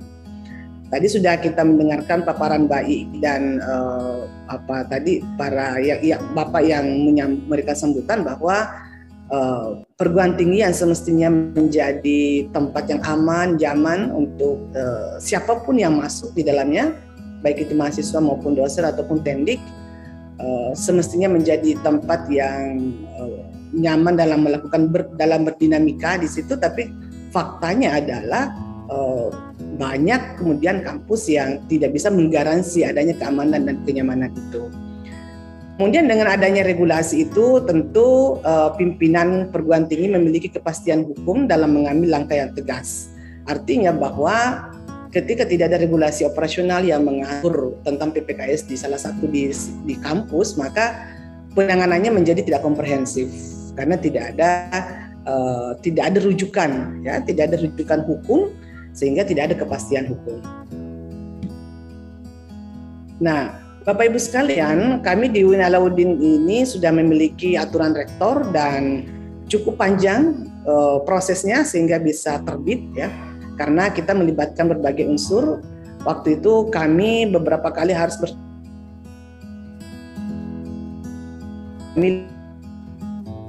menginisiasi dan menganalisis, memproses ini karena supaya tanggung jawab mengawal pencegahan dan penanganan kekerasan seksual itu tidak hanya diberikan kepada Lembaga Pusat Studi Gender dan Anak, gitu ya. Meskipun di dalam SE Dirjen itu diamanahkan bahwa Pusat Studi Gender dan Anak menjadi leading sektor, tapi ketika kami memproses regulasi ini, kami libatkan semua unsur, termasuk terutama unsur-unsur pimpinan di dalam kampus, baik itu pimpinan universitas maupun pimpinan fakultas. Kemudian salah satu yang menjadi bagian proses dalam penerbitan itu kemarin adalah adanya konsultasi nasional. Jadi kami sebelum menerbitkan itu juga menjalani konsultasi nasional kepada Komnas Perempuan. Ya waktu itu adanya kegiatannya di Jogja, ya waktu itu sudah ada Mbak Ivi waktu. Nah itu menjadi bagian terpenting dalam penerbitan SK Rektor ini dan SOP-nya.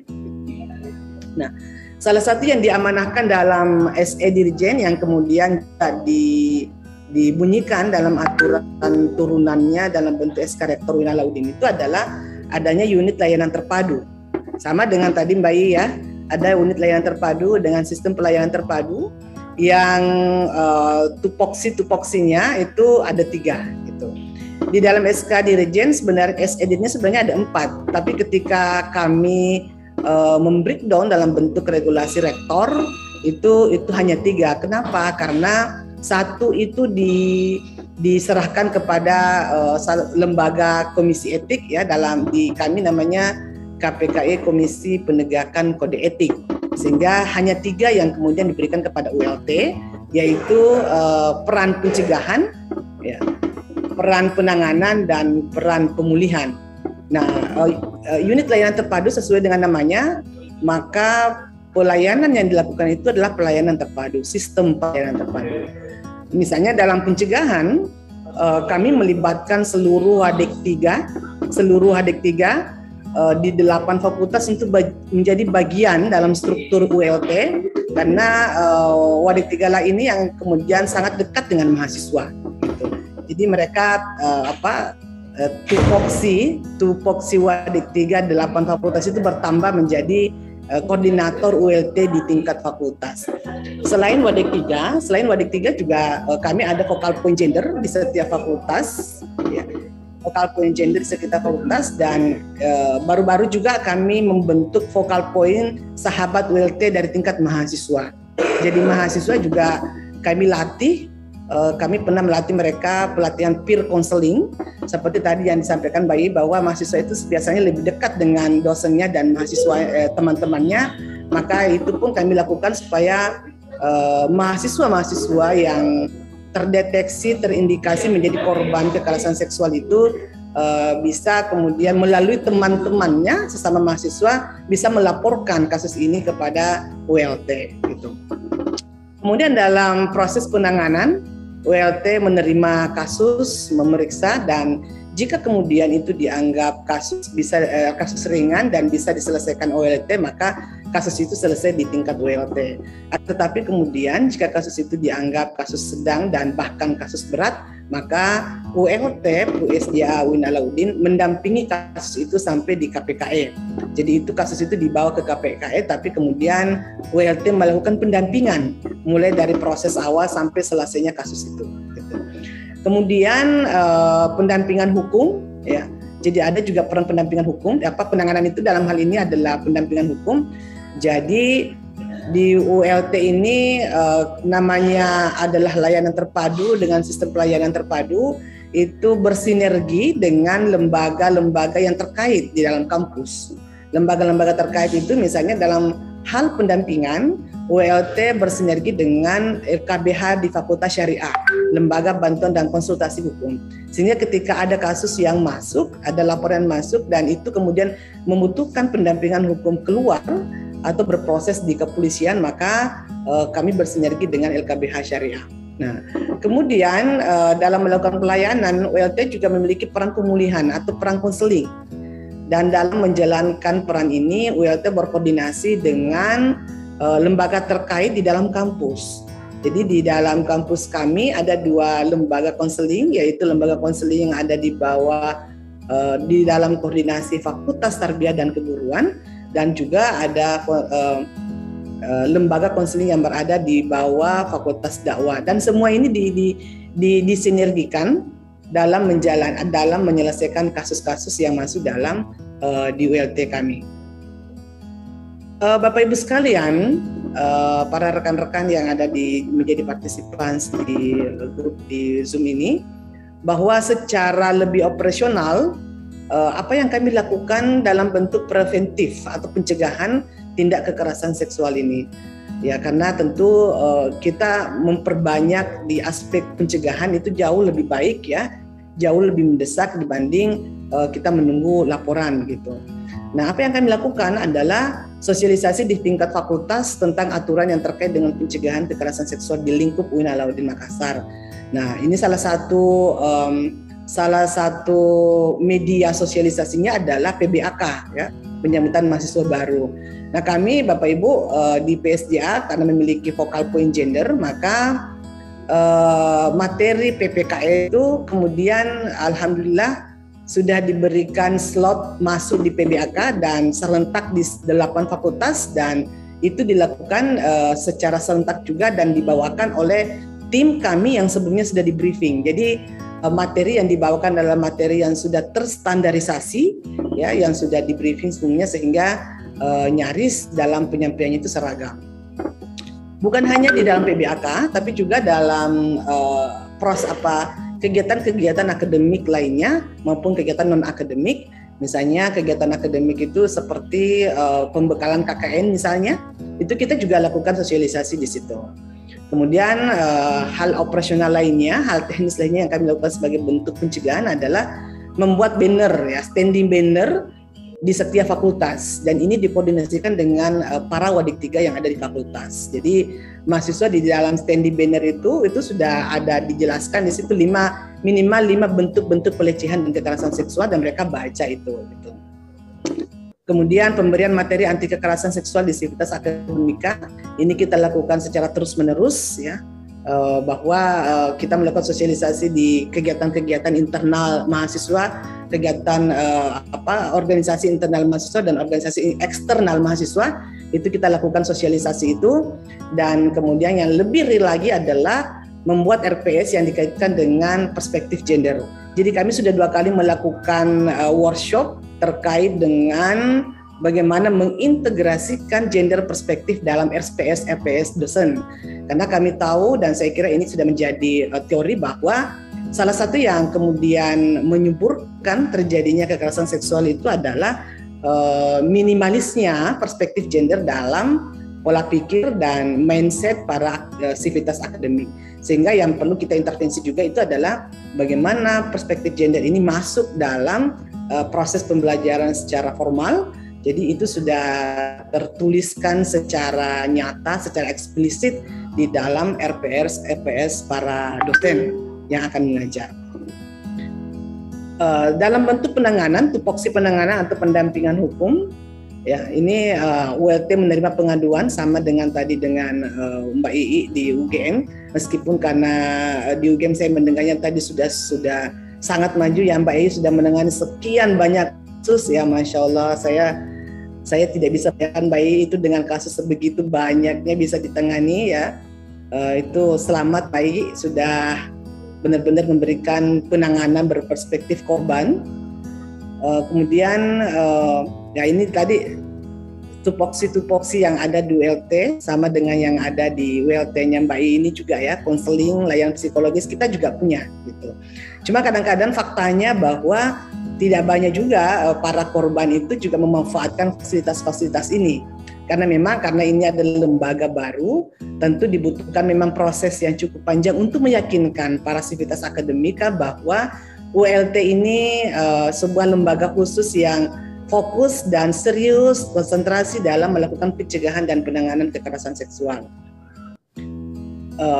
Dan kemudian Bapak Ibu sekalian, seperti yang saya sudah sampaikan tadi, bahwa di UIN Alauddin ini ada komite penegakan kode etik dengan ULT, jadi saling bersinergi. Jadi ketika ada kasus yang dianggap berat itu kita bawa ke ULT, tapi kemudian ULT itu melakukan pendampingan, memastikan kasus itu terproses dengan baik, dalam hal ini diproses dengan berbasis atau berorientasi perlindungan korban. Dalam hal sanksi, di kami ada kode etik mahasiswa, jadi dalam memberikan sanksi terhadap kasus kekerasan seksual atau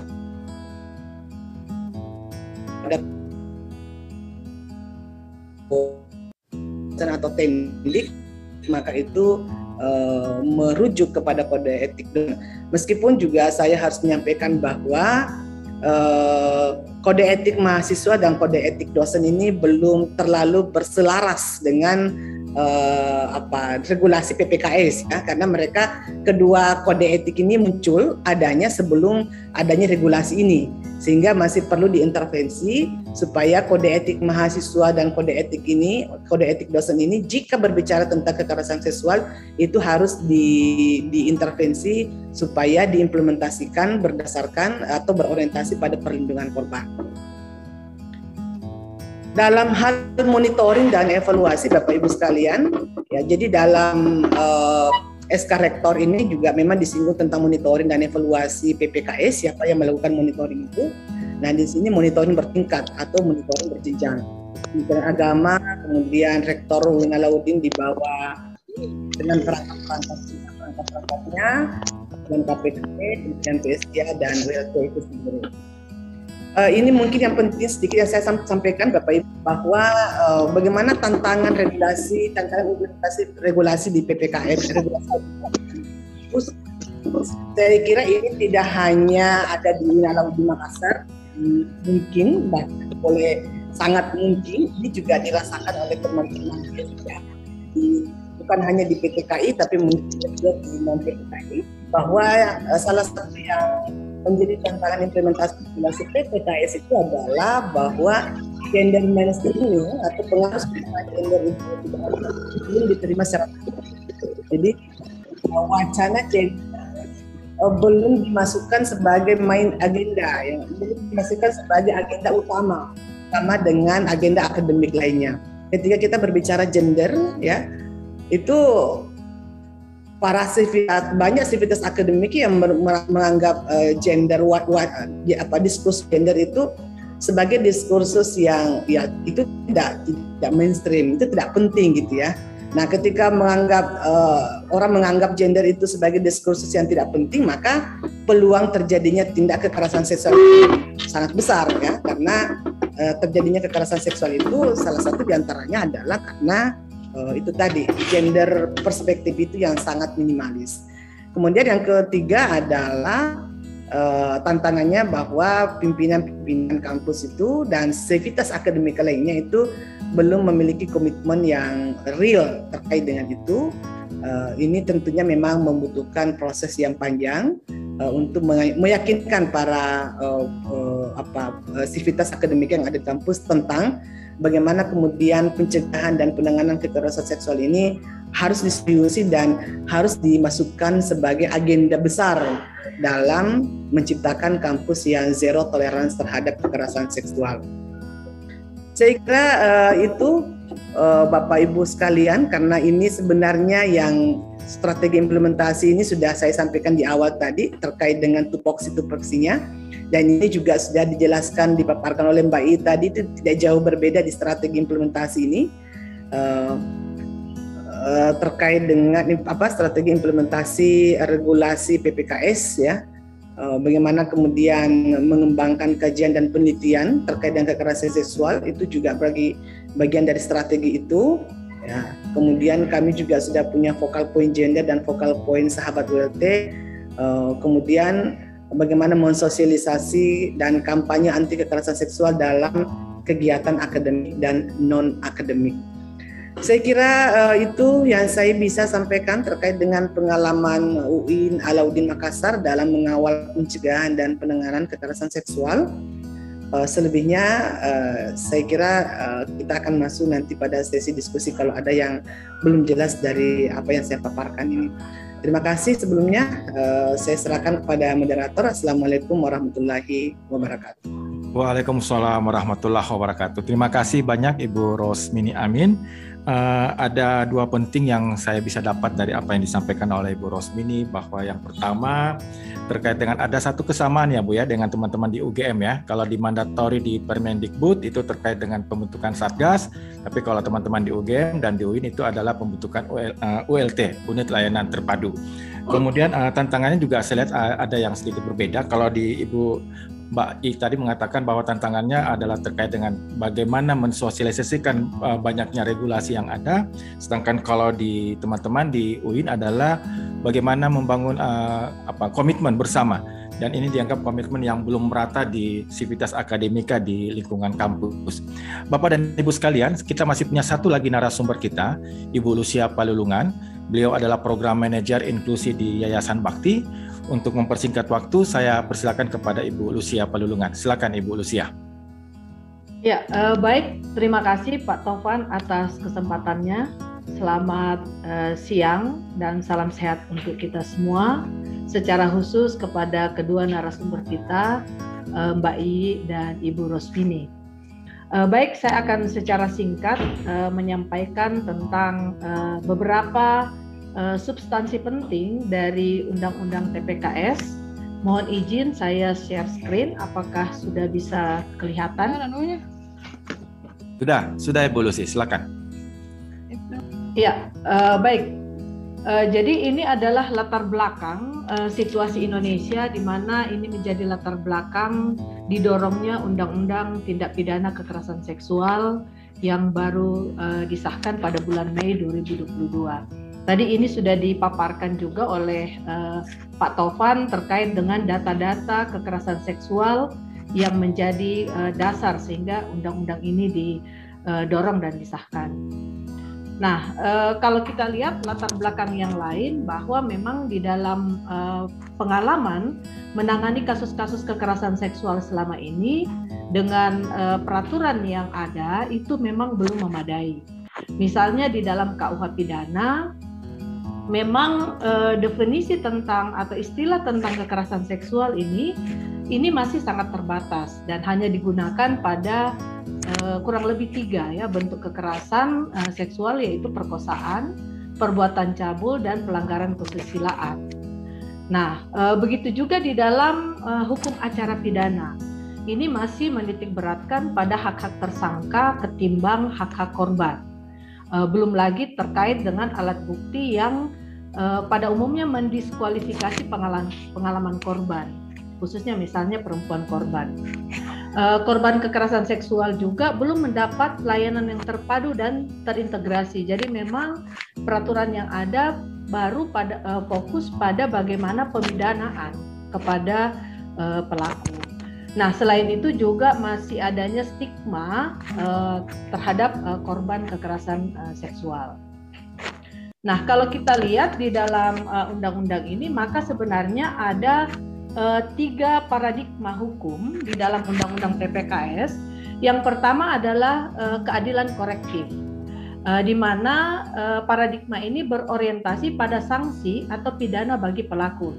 Nanti kita bisa lihat pidana apa saja yang ada di dalam undang-undang ini yang akan diberikan kepada pelaku. Kemudian yang kedua, paradigma keadilan restoratif, di mana di dalam undang-undang ini mengatur 3 hal penting, yaitu penanganan, perlindungan, dan pemulihan korban. Nah, ini yang memang belum ada diatur pada misalnya KUH pidana yang selama ini dijadikan rujukan dalam penanganan kasus-kasus kekerasan seksual. Paradigma yang ketiga adalah keadilan rehabilitasi. Nah, keadilan rehabilitasi ini bukan hanya ditujukan pada korban, tetapi juga bagi pelaku. Mengapa? Karena keberulangan itu bisa dicegah dengan adanya rehabilitasi. Karena kita lihat dari pengalaman penanganan kasus selama ini, banyak kasus-kasus yang berulang karena pelaku tidak mendapatkan rehabilitasi. Nah, di dalam undang-undang ini ada beberapa terobosan baru ya, terobosan dari undang-undang TPKS ini terhadap beberapa peraturan-peraturan yang ada selama ini. Yang pertama adalah mengakui realitas existing tentang bentuk-bentuk kekerasan seksual yang dialami korban. Jadi 9 bentuk kekerasan seksual yang diatur di dalam undang-undang ini dirumuskan dari sekian banyak bentuk kekerasan seksual yang dialami korban yang selama ini sudah ditangani. Nah, yang kedua adalah hukum acaranya yang akomodatif terhadap pengalaman korban. Misalnya perluasan alat bukti, pemeriksaan saksi korban yang sensitif gender, sejak proses penyelidikan dan penyidikan sampai kemudian pada proses persidangan di pengadilan. Nah, selain itu, undang-undang ini juga mengatur peran dan perlindungan bagi pendamping serta penyedia layanan berbasis masyarakat. Selama ini banyak pendamping yang mengalami intimidasi atau bahkan pengancaman karena menangani kasus-kasus kekerasan seksual. Nah, ini sudah diatur di dalam undang-undang ini. Nah, juga ada bab khusus tentang hak korban tadi yang saya sudah sampaikan, di mana ada 3 aspek yang diatur mengenai hak korban, yaitu penanganan, pelindungan, dan pemulihan. Nah, selain itu juga undang-undang ini menyasar struktur dan kultur hukum, misalnya bagaimana melihat tentang kapasitas aparat penegak hukum, ya, di mana ini menjadi persyaratan dalam penanganan kasus. Juga tentang layanan terpadu, serta bagaimana peran masyarakat untuk pencegahan, termasuk bagaimana peran keluarga di dalamnya. Nah, di dalam undang-undang ini kalau kita lihat definisi umum dari kekerasan seksual itu adalah segala perbuatan yang memenuhi unsur tindak pidana sebagaimana diatur dalam undang-undang ini, dan perbuatan kekerasan seksual lainnya yang diatur dalam undang-undang sepanjang ditentukan dalam undang-undang ini, gitu ya. Nah, setiap orang di sini itu termasuk perseorangan dan korporasi. Jadi bukan hanya orang sebagai manusia, tetapi juga korporasi itu juga diatur di dalam undang-undang ini. Jadi korporasi juga memungkinkan mendapat pidana ketika melakukan kekerasan seksual. Nah, ini adalah bentuk kekerasan seksual yang diatur di dalam pasal 4 ayat 1. Tadi sudah dijelaskan juga bahwa ada 9 bentuk kekerasan seksual yang diatur di dalam undang-undang ini, yaitu pelecehan seksual non-fisik, pelecehan seksual fisik, pemaksaan kontrasepsi, pemaksaan sterilisasi, pemaksaan perkawinan, penyiksaan seksual, eksploitasi seksual, perbudakan seksual, dan kekerasan seksual berbasis elektronik. Nah, kalau kita lihat selain di pasal 4 ayat 1 itu juga mengatur tindak pidana kekerasan seksual lainnya, ya, yang sebenarnya juga sudah diatur di dalam undang-undang lain. Misalnya perkosaan ini sudah diatur di KUH pidana, begitu juga dengan perbuatan cabul. Persetubuhan terhadap anak, perbuatan cabul terhadap anak, dan eksploitasi seksual terhadap anak ini juga sudah diatur di dalam Undang-Undang Perlindungan Anak. Perbuatan melanggar kesusilaan yang bertentangan dengan kehendak korban, pornografi yang melibatkan anak ini juga sudah diatur dengan peraturan perlindungan anak dan peraturan lain. Begitu juga pemaksaan pelacuran, kemudian tindak pidana perdagangan orang, ya ini juga sudah diatur di dalam Undang-Undang PT-PPO. Begitu juga kekerasan seksual dalam lingkup rumah tangga itu juga sudah diatur di Undang-Undang Penghapusan KDRT, dan beberapa tindak pidana lainnya itu sudah diatur dengan undang-undang khusus yang lain. Nah, artinya apa? Bahwa dengan adanya bentuk-bentuk kekerasan yang diatur di pasal 4 ayat 2 ini, maka tidak menutup kemungkinan bahwa bentuk-bentuk kekerasan ini yang diatur di undang-undang lain tetap bisa diproses dengan undang-undang ini secara khusus pada hukum acara pidananya dan pembuktian, gitu. Jadi tidak lagi merujuk pada hukum acara pidana yang ada, tetapi sudah bisa merujuk pada undang-undang TPKS ini. Nah, ini adalah definisi kekerasan non-fisik, kekerasan seksual non-fisik, yaitu setiap orang yang melakukan perbuatan seksual secara non-fisik yang ditujukan terhadap tubuh, keinginan seksual, dan atau organ reproduksi dengan maksud merendahkan harkat dan martabat seseorang berdasarkan seksualitas dan atau kesusilaannya. Dipidana dengan pelecehan seksual non-fisik, ini pidana penjaranya paling lama 9 bulan dan dendanya paling banyak 10 bulan. Nah, kekerasan seksual non-fisik ini bentuknya tentu saja bukan fisik, ya, jadi bisa bentuk perkataan, pandangan, ya, kemudian sikap, bahasa tubuh, dan seterusnya. Nah, kemudian pasal 6 ini adalah kekerasan seksual fisik ini ada beberapa bentuk di dalamnya, ya.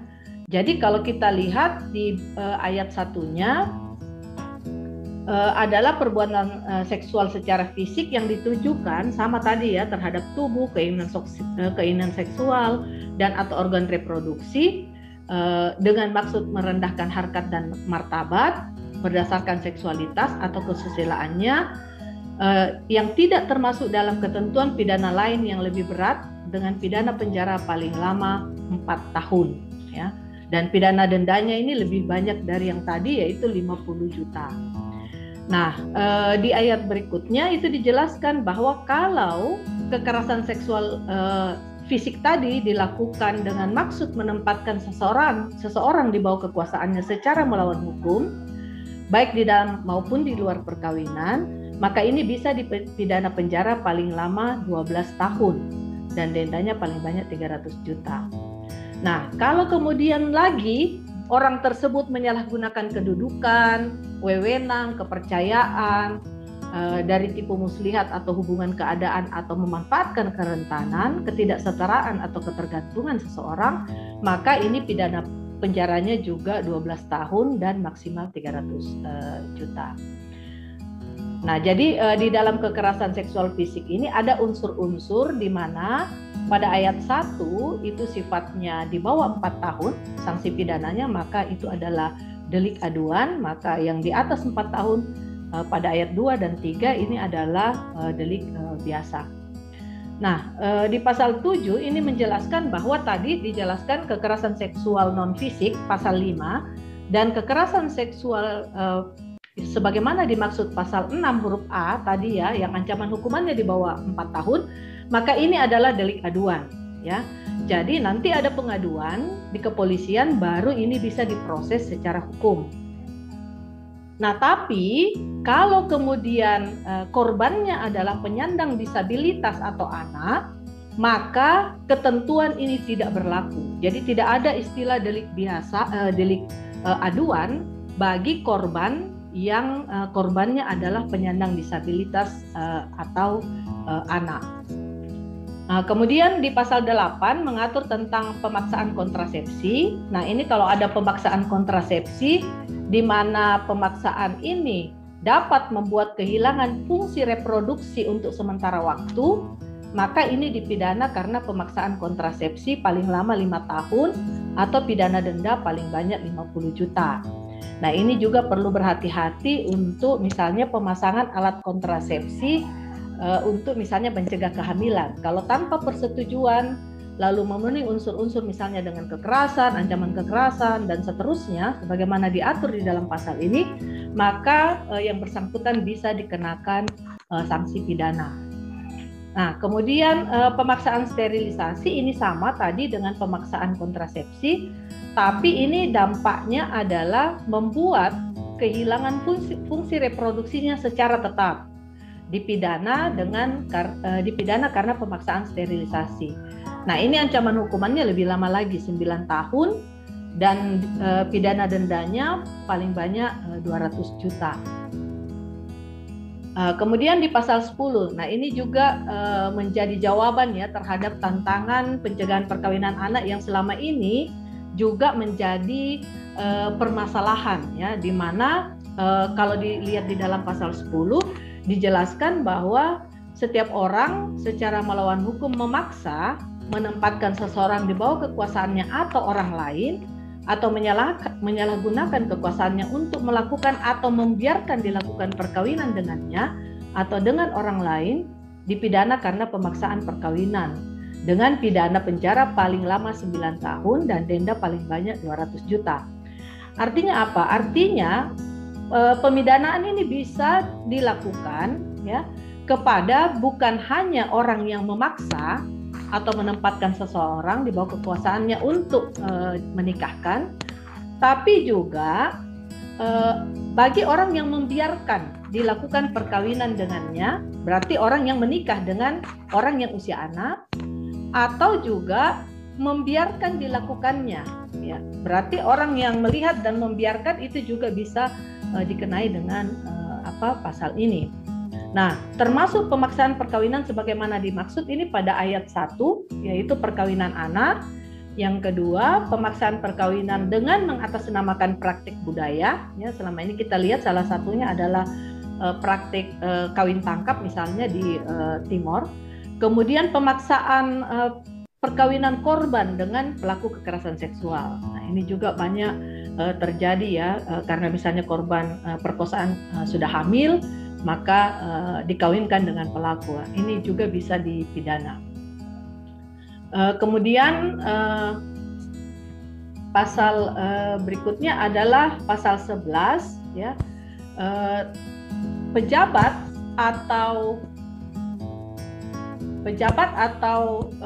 pejabat resmi atau orang yang bertindak karena digerakkan atau sepengetahuan pejabat melakukan kekerasan seksual terhadap orang dengan tujuan intimidasi, persekusi, mempermalukan, maka ini masuk dalam bentuk kekerasan seksual, penyiksaan seksual. Nah, ini ancaman hukumannya ini juga cukup berat ya, 12 tahun dan paling lama paling banyak 300 juta. Kemudian eksploitasi seksual ya. Ini mendapatkan keuntungan, memanfaatkan organ tubuh seksual atau organ tubuh lain dari orang yang ditujukan terhadap keinginan seksual dengannya atau dengan orang lain. Jadi ini bisa dengan dirinya sendiri atau dengan orang lain, maka ini masuk pada kategori eksploitasi seksual di mana pidana penjaranya lebih lama lagi, yaitu 15 tahun dan pidana dendanya sampai dengan 1 miliar. Kemudian perbudakan seksual, setiap orang secara melawan hukum menempatkan seseorang di bawah kekuasaannya atau orang lain dengan menjadikannya tidak berdaya dengan maksud mengeksploitasinya secara seksual. Ini dipidana karena perbudakan seksual, paling lama pidana penjaranya 15 tahun dan pidana dendanya paling banyak 1 miliar.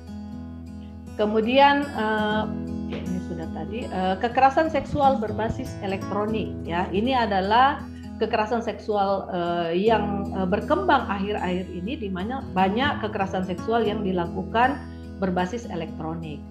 Jadi kalau misalnya ada orang yang melakukan perekaman dan atau mengambil gambar atau tangkapan layar yang bermuatan seksual, di mana pengambilan itu di luar kehendak atau tanpa persetujuan orang yang menjadi objek perekaman atau gambar atau tangkapan layar, maka itu termasuk kekerasan seksual berbasis elektronik. Atau juga dia mentransmisikan informasi elektronik dan atau dokumen elektronik yang bermuatan seksual di luar kehendak penerima yang ditujukan terhadap keinginan seksual. Jadi kalau ada orang yang mengirimkan informasi elektronik atau dokumen elektronik yang bermuatan seksual kepada orang lain di mana yang menerima tidak setuju ya atau di luar kehendaknya, maka ini juga termasuk kekerasan seksual berbasis elektronik. Atau melakukan penguntitan atau pelacakan menggunakan sistem elektronik terhadap orang yang menjadi objek dalam informasi atau dokumen elektronik untuk tujuan seksual, maka pidana penjaranya paling lama 4 tahun dan atau denda paling banyak 200 juta. Nah, dalam hal perbuatan tadi sebagaimana dimaksud ayat 1, kalau kemudian dilakukan pemerasan dan pengancaman atau memaksa atau menyesatkan atau memberdayakan seseorang ya atau membiarkan dilakukannya dan tidak melakukan sesuatu, maka ini bisa dipidana penjara paling lama 6 tahun dan atau denda paling banyak 300 juta. Nah, kekerasan seksual berbasis elektronik tadi pada ayat 1 ya, yang ancaman hukumannya tadi masih di bawah 4 tahun, itu adalah delik aduan. Tapi kalau korbannya ini adalah anak atau penyandang disabilitas, maka ini bukan delik aduan, ya, dia menjadi delik biasa. Nah, dalam hal perbuatan, sebagaimana dimaksud tadi merekam, ya, memfoto dan seterusnya, kalau itu dilakukan demi kepentingan umum atau untuk pembelaan atas dirinya sendiri dari tindak pidana kekerasan seksual, maka ini tidak dapat dipidana. Jadi misalnya ada kasus kekerasan seksual dan di dalam situasi itu hanya mereka berdua, lalu korban mengambil gambar ya atau membuat video untuk menghindari dirinya dari tindak kekerasan seksual, maka ini tidak bisa dipidana. Nah, kalau kemudian korban kekerasan seksual berbasis elektronik ini merupakan anak atau penyandang disabilitas, maka ketika adanya kehendak atau persetujuan korban, maka ini tidak bisa menghapus tuntutan pidana. Artinya bahwa persetujuan anak ataupun penyandang disabilitas dianggap tidak relevan sebagai bentuk persetujuan. Nah, kemudian di dalam Ibu Lucia, ya, bisa agak dipersingkat karena Mbak I harus meninggalkan room kita. Iya. Harus berangkat ya. Silakan. Terima kasih Bu Lucia. Ya, makasih. Nah, untuk pasal 15 mengenai pembuktian, di sini disebutkan pemberatan, maka ada tambahan sepertiga ya, sepertiga dari sanksi. Kalau dilakukan dalam lingkup keluarga oleh orang-orang yang memiliki tenaga profesional ya, pegawai, pengurus, pejabat publik, atau dilakukan lebih dari satu orang, atau dilakukan lebih dari dilakukan lebih satu kali, atau dilakukan 2 orang atau lebih ya. Kemudian juga ada pidana tambahan. Nah, ini yang penting juga kita ketahui bahwa ada pidana-pidana tambahan yang diatur di dalam undang-undang TPKS ini. Misalnya pencabutan hak asuh, pengumuman identitas pelaku, perampasan keuntungan, dan hal-hal lain yang sudah diatur di dalam undang-undang ini. Nah, juga ada restitusi. Restitusi ini adalah hak korban terhadap kerugian yang timbul atau kehilangan kekayaan atau penghasilan akibat terjadinya kekerasan seksual. Nah, ini diatur tersendiri bagaimana proses pemberian restitusinya oleh peraturan-peraturan turunan lainnya nantinya. Nah, ini juga ada rehabilitasi pelaku, ya, rehabilitasi medis dan sosial. Ini sebenarnya untuk juga menghilangkan, untuk sebagai bagian dari pencegahan agar tidak terjadi keberulangan kasus oleh pelaku. Kemudian korporasi juga ini memungkinkan mendapat sanksi pidana. Sanksi pidananya ini lebih pada denda maksimal paling sedikit 5 miliar dan paling banyak 15 miliar ya. Kemudian ada lagi tindak pidana lain yang tidak berkaitan langsung dengan tindak pidana ini tetapi juga bisa dihukum. Misalnya orang yang dengan sengaja mencegah, merintangi atau menggagalkan secara langsung atau tidak langsung penyidikan, penuntutan dan atau pemeriksaan di sidang pengadilan terhadap tersangka, terdakwa atau saksi dalam perkara tindak pidana kekerasan seksual. Nah, ini bisa dipidana paling lama 5 tahun. Nah, pasal perkara kekerasan seksual ini tidak dapat diselesaikan di luar proses peradilan kecuali terhadap pelaku anak sebagaimana diatur dalam undang-undang. Nah, ini adalah hak-hak korban tadi sudah saya sebutkan, yaitu penanganan, pelindungan dan pemulihan. Secara detailnya nanti bisa dilihat di dalam undang-undang ini hak-hak apa saja yang diatur di dalamnya masing-masing. Kemudian pendamping di dalam undang-undang ini dibuat luas ya. Dan di dalam undang-undang ini dijelaskan bahwa pendamping juga bisa mendampingi semua pada proses tingkatan pemeriksaan sampai pada peradilan, termasuk misalnya petugas LPSK, psikiater dan seterusnya. Ini sudah bisa nanti dibaca, termasuk advokat dan paralegal, termasuk petugas lembaga penyedia layanan berbasis masyarakat. Nah, pendamping ini juga diharapkan telah mengikuti pelatihan ya, dan diutamakan berjenis kelamin sama dengan korban. Nah, ini hak pendamping. Hak pendamping juga mendapatkan perlindungan hukum ya dalam penanganan kasus-kasus kekerasan seksual yang didampinginya. Kemudian alat buktinya itu cukup satu keterangan saksi ditambah dengan satu alat bukti sah lainnya, dan ini ada perluasan alat bukti sebagaimana diatur di dalam hukum acara pidana.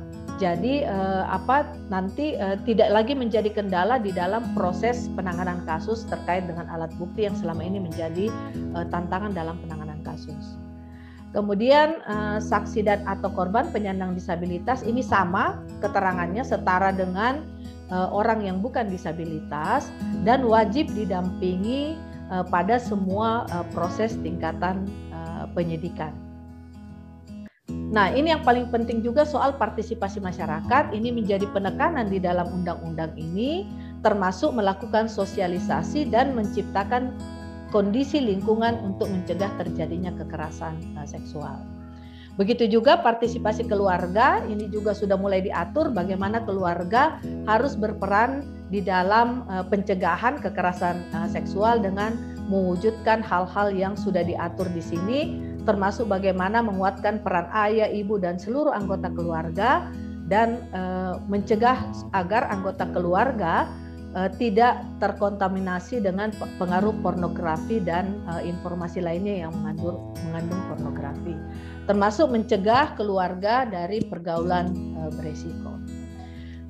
Yang pasal 92 ini adalah ketentuan di mana menyatakan bahwa tindak pidana kekerasan seksual yang diatur dalam undang-undang lain dinyatakan tetap berlaku sepanjang tidak bertentangan dengan undang-undang ini.